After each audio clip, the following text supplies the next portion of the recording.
So a few days ago, I was browsing metaduelist.com as I usually do to check out some OCG trends. And I was looking at the meta reports and I saw something that I couldn't really understand. In a format where Fire Kings and Rescue Ace and basically every other fire deck is tier 1 close to tier 0, Branded is actually the second best deck. How is that even possible? Branded in the OCG has Branded Fusion and Branded Opening limited to 1. And when everybody's playing Ash Blossom in their main deck, when are you actually going to resolve Branded Fusion? But then it actually clicked. Branded is possibly the best deck going into Fire Kings. And considering Phantom Nightmare is just around the corner here in the TCG, we are about to enter a tier 1/tier 0 format where Fire Kings reign supreme, and your budget option and the best counter meta option is actually Branded Despia. So today we're going to be discussing a new very spicy build with a lot of anti-meta tech cards to enjoy your Branded Despia deck with 3 Branded Fusion and 3 Branded Opening in the TCG, and also absolutely obliterate Fire Kings. Beautiful.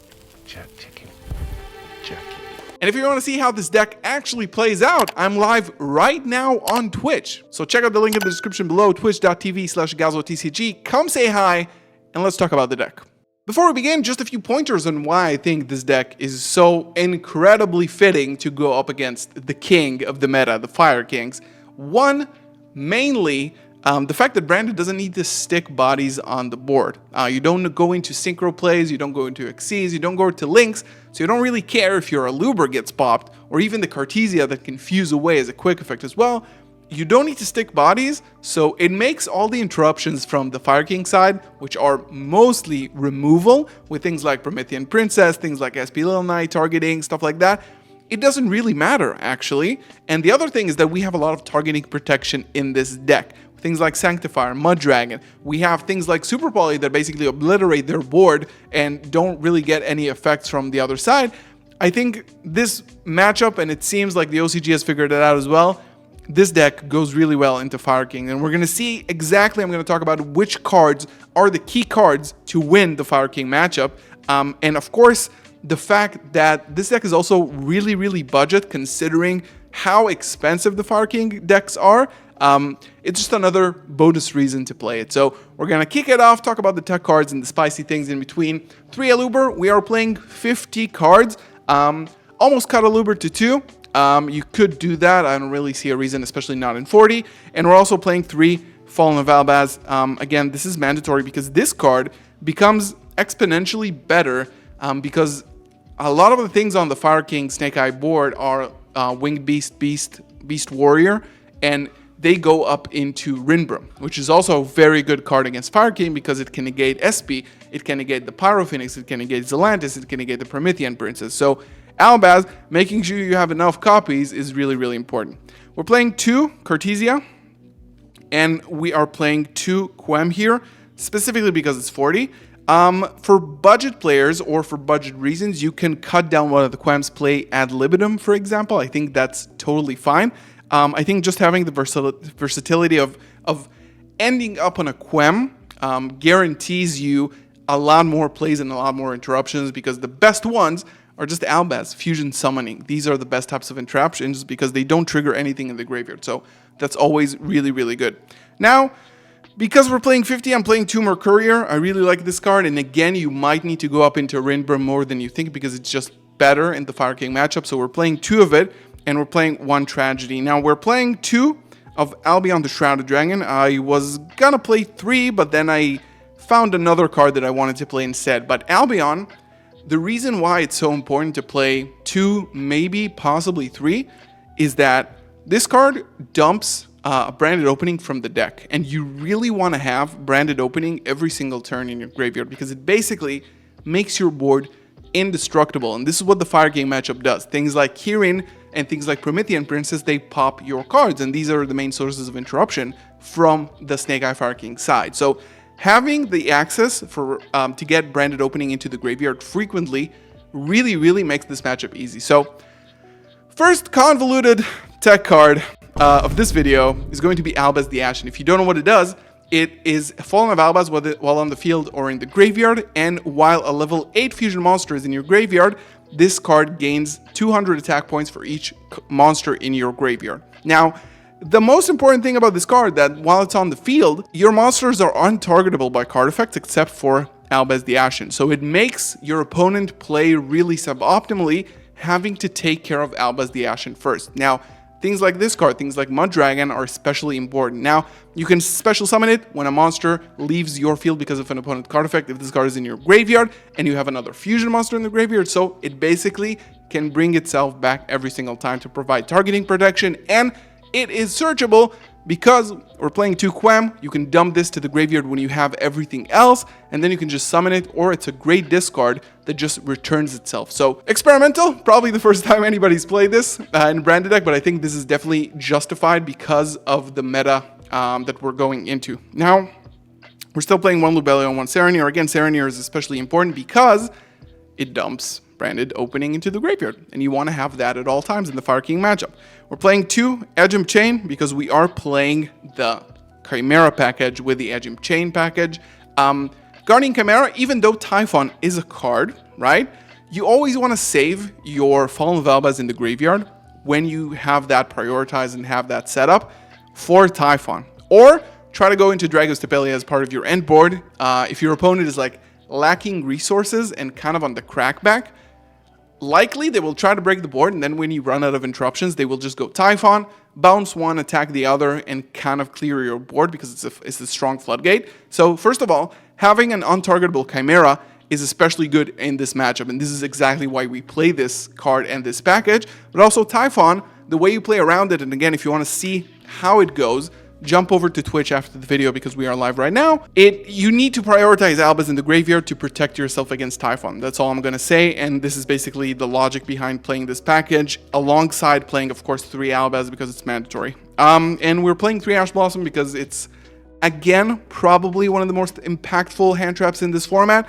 Hitting the original Snake Eye, Sinful Spoils, it just warrants an Ash, and you always Ash that, and if you hit, sometimes it's a turnover because the deck is not as consistent as you think.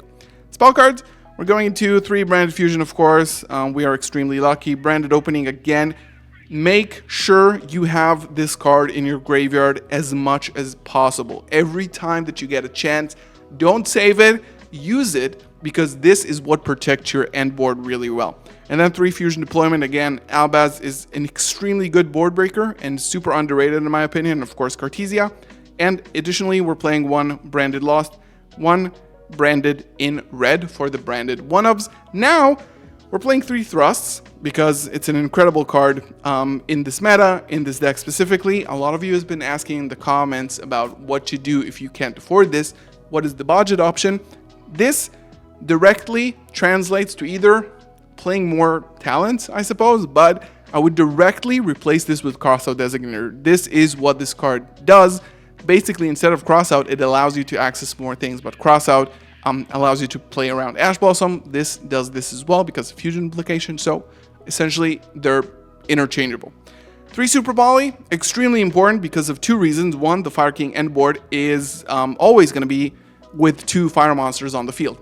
Almost 100% of the time, you're going to get to the point where you can Super Volley them, and it really, really hurts. The second thing is that you get a Mud Dragon in return, and Mud Dragon plays incredibly well into the Fire King deck because, again, it prevents your monsters and itself from being targeted. So, really important to prioritize that as well. And then we're playing the Frightburg Patchwork, playing 2 Patchwork, and we're playing 2 Polymerization, 1 Foolish Burial, 1 Gold Sarcophagus. We're playing 1 Called by the Grave because, again, it's super important. 1 Tripping Tactics Talent, 1 Fusion Duplication, and 1 Branded Retribution. 50 card main deck. The real spice in the extra deck, so let's check it out. Again, full list, stuff like that, gameplay, Twitch, as always. Now, in terms of the extra deck, we have a few spicy things here. Now, we're playing 1 Lubellion, 1 Rinbrum, 1 Sanctifier. We're not playing Puppet, but you need to be playing this card because this card sometimes is just a really, really strong powerhouse against the Snake Eye deck. Being untargetable, being able to summon Fallen of Albaz from the graveyard and make another Rinbrum, really, really powerful. Titanic of the Ash Dragon, we need this to get our Quem. Guardian Chimera, again, this card untargetable, pops things, gets rid of the, for example, you pop 2 Sanctuary and the Field spell, and you just cleared your opponent's entire board. Now we're playing 2 Albion, the Branded Dragon, 2 Mirror Jades, of course, and one Granguignol. Now, here come the spicy bits of this deck. Two cards that you don't usually see me play, and I'm going to explain a little bit why you play these two. So first of all, Despia and Proskinian. If you don't know what this card does, basically, you can either cheese it out with Granguignol, because it's a Despia monster, so you can just special summon it when your opponent activates, for example, the Popular effect from hand to special summon itself. You just tag out for this, and this is a huge body. Now, in the mirror match, it's really easy to make because it's a Despia Light and Dark. So one Super Bowl, usually with Quem on the board or a Luber, deals with it and summons it.